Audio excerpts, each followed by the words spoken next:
Hello everyone, welcome to career Saathi. कैसे हैं आप लोग? उम्मीद करते हैं कि अच्छे होंगे। दोस्त, आज का जो वीडियो है वो एसएससी एमटीएस से रिलेटेड है, जिसमें हम लोग 2 महीने का स्ट्रेटजी डिस्कस करने वाले हैं। देखिए, फाउंडेशन सारे बच्चे पढ़ते हैं और स्ट्रेटजी इसलिए ज़रूरी है क्योंकि फाउंडेशन पढ़ने के बाद बहुत सारे बच्चे का सिलेक्शन होता भी है और बहुत सारे का सिलेक्शन नहीं होता है। तो जिनका सिलेक्शन हो जाता है और जिसका सिलेक्शन नहीं होता है, इन दोनों के बीच में एक स्ट्रेटजी का बहुत बड़ा डिफरेंस होता है।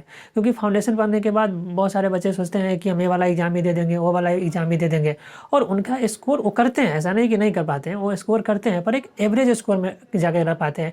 वो कहीं मेरिट लिस्ट में छट जाते हैं, स्कोर नहीं बन पाता है। लेकिन जो प्लान को फॉलो करते हैं, एक स्ट्रेटजी को फॉलो करते हैं 2 महीने, लास्ट के 2 महीने या 1.5 महीने में, वो दूसरे के कंपेरेटिवली बहुत अच्छा परफॉर्म करते हैं कि अपने एग्जाम में बहुत अच्छा स्कोर करते हैं। क्योंकि किसी भी एग्जाम के आप फाउंडेशन पढ़े हुए हैं, math, English, reasoning, GK, GS सारे बच्चे पढ़े हुए हैं, लेकिन हर एग्जाम का एक नेचर होता है। अगर आप एक पार्टिकुलर एग्जाम के नेचर को समझ करके कि उसमें किस पोर्शन पे कितना समय देना चाहिए, कितना क्वेश्चन अटेम्प्ट करना चाहिए, किस तरह का क्वेश्चन स्किप करना चाहिए, इन सारी चीज़ों को अगर अपने स्ट्रेटजी में डाल करके और एक स्ट्रेटजी बनाते हैं बहुत अच्छा, और 1.5 से 2 महीना अगर उस पर काम करते हैं, उसके अकॉर्डिंग काम करते हैं, तो आप दूसरे के कंपेरेटिवली बहुत अच्छा स्कोर कर पाएंगे। तो ये 2 महीने का स्ट्रेटजी है, इसको हम लोग देखेंगे। अभी एमटीएस के द्वारा उसके पैटर्न में भी चेंज किया गया, तो क्या चेंज हुआ है उसको भी देखेंगे और फिर उसके बाद स्ट्रेटजी डिस्कस करेंगे। देखिए, अभी पैटर्न पे देखें तो पहले क्या था कि मैथ, इंग्लिश, जीके, जीएस और रीजनिंग, तो ये चारों सब्जेक्ट 25-25 नंबर का होता था और 25-25 क्वेश्चन होता था। ठीक है, सब मिला करके 100 क्वेश्चन होता था।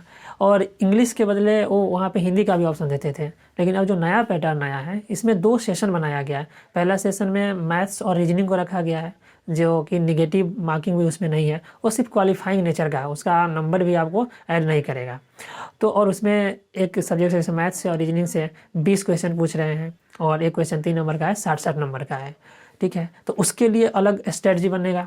और जो सेकेंड सेशन है, जिसमें जीके, जीएस और इंग्लिश को ऐड किया गया है, मतलब रखा गया है, तो उसके वो उसमें निगेटिव मार्किंग में एक क्वेश्चन अगर गलत होता है तो 1 नंबर कटेगा। तो इसके लिए भी, और इसका 25 क्वेश्चन होगा जो 75 नंबर का होगा। 45 मिनट का समय मिलेगा आपको जो नॉर्मल स्टूडेंट होता है उनको, और 60 मिनट का समय मिलेगा जो हैंडीकैप्ड होते हैं उनको। तो इन दोनों सेशन के लिए अलग अलग स्ट्रेटजी होगा। यही डिफरेंस होता है। जो फाउंडेशन पढ़ते हैं वो सोचते हैं कि हम पढ़ लिए हैं सारे सब्जेक्ट, हम वहाँ पर एग्जाम में जा करके क्वेश्चन अटैम्प्ट कर पाएंगे।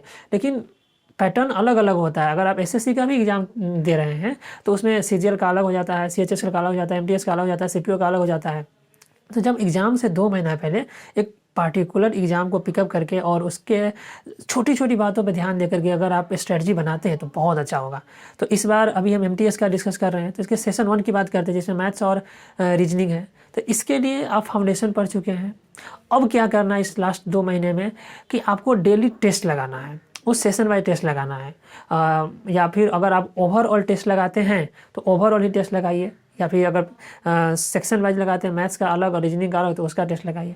और उसमें से देखिए कि कौन ऐसा चैप्टर है जिससे आपका क्वेश्चन गलत हो रहा है। अगर मैथ्स का प्रॉफिट एंड लॉस का क्वेश्चन गलत हो रहा है या परसेंटेज का क्वेश्चन गलत हो रहा है, तो सिर्फ आप प्रॉफिट एंड लॉस या परसेंटेज या एसआईसी या इस तरह का जिस चैप्टर से क्वेश्चन गलत हो रहा है, उस चैप्टर का फिर से रिवीजन कीजिए, उसका प्रीवियस ईयर क्वेश्चन फिर से बनाइए।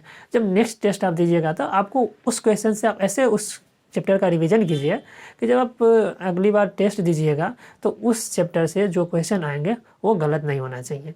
या कुछ ऐसे भी क्वेश्चन होते हैं कि जब आप चैप्टर भी पढ़ लिए, प्रीवियस ईयर भी बना लिए, रिवीजन हो गया, फिर भी जाके फंस जाता है, तो वैसे क्वेश्चन का ना कलेक्शन कर लीजिए। वो उस तरह से मुश्किल से 500 या 200 क्वेश्चन कलेक्ट हो पाएगा, तो आप कर लीजिए। मैथ्स और रीजनिंग दोनों चूँकि क्वालिफाइंग नेचर है, तो आप टेस्ट लगा करके ही रिवीजन करते रहिए। और टेस्ट के अकॉर्डिंग जिस चैप्टर से क्वेश्चन गलत होता है उस चैप्टर का रिवीजन करते रहिए। इस तरीक़ा से अगर आप 15 क्वेश्चन के आसपास भी अटेम्प्ट कर पाते हैं 20 क्वेश्चन में से मैथ्स और रीजनिंग में, तो काफ़ी है, वहाँ से आप उसको क्वालिफाई कर पाएंगे। और उस पर ज़्यादा समय नहीं देना है, ज़्यादा समय आपको देना है सेशन 2 में, जिसमें जीके, जीएस और इंग्लिश है, क्योंकि यहाँ मेरिट आपका यहीं से बनेगा और यहाँ निगेटिव मार्किंग भी है। तो जीके, जीएस के लिए आपको क्या करना है कि आप फाउंडेशन जो पढ़ें, तो फाउंडेशन में देखिए कि कौन कौन सब्जेक्ट ख़त्म हो चुका है।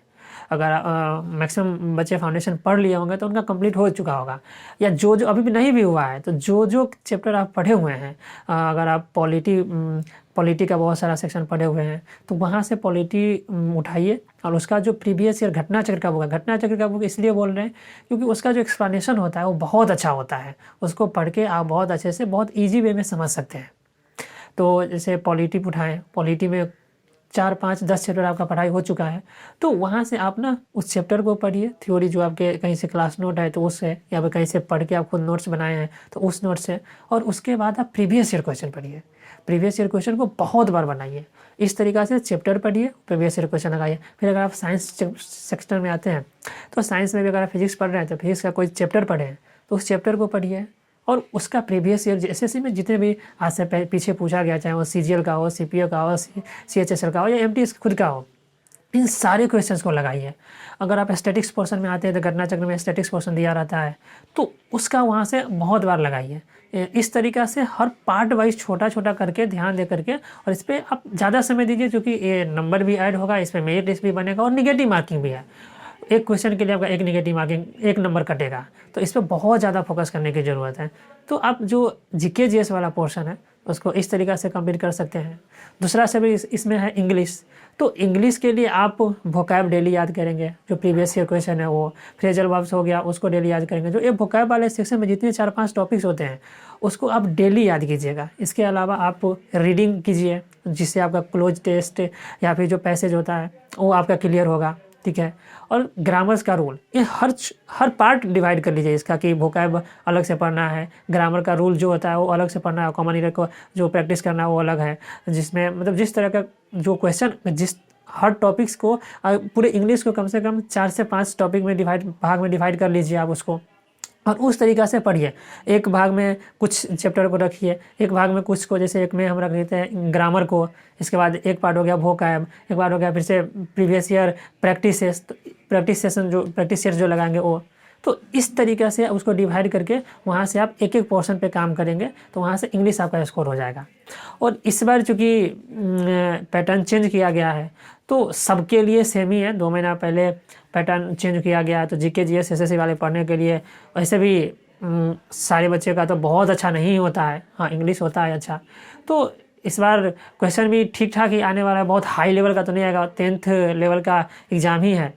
तो इन सारी चीज़ों को अगर छोटे छोटे चीज़ों का ध्यान रखेंगे तो बहुत अच्छा से आप स्कोर कर पाएंगे, दूसरे के कंपेरेटिवली बहुत अच्छा से स्कोर कर पाएंगे। तो ये था 2 महीने का स्ट्रेटजी, आप एक अच्छे से बना लीजिए अपने पेज पे, अपने टाइम के अकॉर्डिंग, जिस समय में आप पढ़ते हैं उसके अकॉर्डिंग सेशन वाइज बांट करके। अभी मैथ्स और रीजनिंग के लिए कम समय देना है कंपैरेटिवली जीके जीएस और इंग्लिश का। जीके जीएस को भी आपको अलग अलग पार्ट में बांट लेना है कि साइंस अलग से पढ़ेंगे, आपको आर्ट्स वाले सेक्शन अलग पढ़ना है और स्टैटिक जीएस वाले अलग पढ़ना है। जब आप इंग्लिश में आएंगे तो इंग्लिश में भी वोकैब अलग से याद करेंगे, ग्रामर अलग हो जाएगा, प्रैक्टिस अलग से करेंगे। और ओवरऑल एक सेट डेली लगाइए। अगर आप एक सेट लगाते हैं तो उसमें आपको पता चलेगा कि एक तो पता चलेगा कि आपका स्कोर कितना हो रहा है, आप कितना कर पा रहे हैं सेशन 1 में। और नया वाला जो पैटर्न पे जिस यहाँ पे आपको मिल रहा है, टेक्स्ट बुक में तो मिल रहा है कि नया वाले पैटर्न पे जो टेस्ट आया है उसको लगाइए। उससे आपको पता चलेगा कि आपको किस सेक्शन में अभी कितना काम करना है, किस सेक्शन में अभी कितना कमज़ोर है, किस सेक्शन जो कौन सा सेक्शन है जो आपका स्ट्रॉन्ग है। जो स्ट्रॉन्ग वाले सेक्शन है उसको थोड़ा कम करके और जो वीक आपका सेक्शन है उस पर ज़्यादा काम करना। मैथ्स और रीजनिंग आप टेस्ट से क्लियर कर सकते हैं, जीके जीएस और इंग्लिश आप प्रीवियस ईयर से कवर कर सकते हैं। उसको अलग अलग छोटे छोटे भाग में बांट करके, जो आपको पढ़ने में भी इजी होगा। एक बार में लंबा नहीं पढ़ना है, 2 घंटे एक सेशन पढ़े, फिर 2 घंटे आर्ट पढ़ लिए, 2 घंटे साइंस पढ़ लिए, 2 घंटा स्टैटिक्स पढ़ लिए, इस तरीक़ा से। फिर आप वोकैब 2 घंटा पढ़ लिए, 2 घंटा ग्रामर का रूल पढ़ लिए। हो सकता है एक चैप्टर डेली पढ़ रहे हैं तो उस तरीक़ा से रिवीजन हो पा रहा है। और इस सब के बावजूद अगर आपका फिर से क्वेश्चन नहीं हो पा रहा है तो फिर इसका एक ही मतलब इसका सोल्यूशन एक ही है, मल्टीपल टाइम रिविजन और क्वेश्चन का कलेक्शन। टेस्ट दे रहे हैं, जो क्वेश्चन रिवीजन करने के बाद भी नहीं बनना है, थोड़ा सा ऑल्टर आपको लग रहा है, जिसमें 2-3 कंसेप्ट लग रहा है, तो उस तरह के क्वेश्चन का एक नोट बना लीजिए। वो नोट आपको बहुत हेल्प करेगा। जब आप एग्जाम देने जाएंगे तो उससे 1 सप्ताह पहले उस नोट्स को अच्छे से गो थ्रू कर लीजिएगा, लाइन बाय लाइन, चाहे मैथ्स का हो, रीजनिंग का हो, जीके जीएस या इंग्लिश का, जिस तरह का भी क्वेश्चन हो उसको हर तरीके से देख लीजिएगा। जो आप एग्ज़ाम देंगे तो बहुत अच्छा स्कोर करेंगे। तो ये था पूरा स्ट्रेटजी। कैसा लगा आपको ज़रूर बताइएगा। अगर कुछ और इम्प्रूव करना है तो वो भी आप कमेंट सेक्शन में बताइएगा। तब तक के लिए बहुत बहुत धन्यवाद।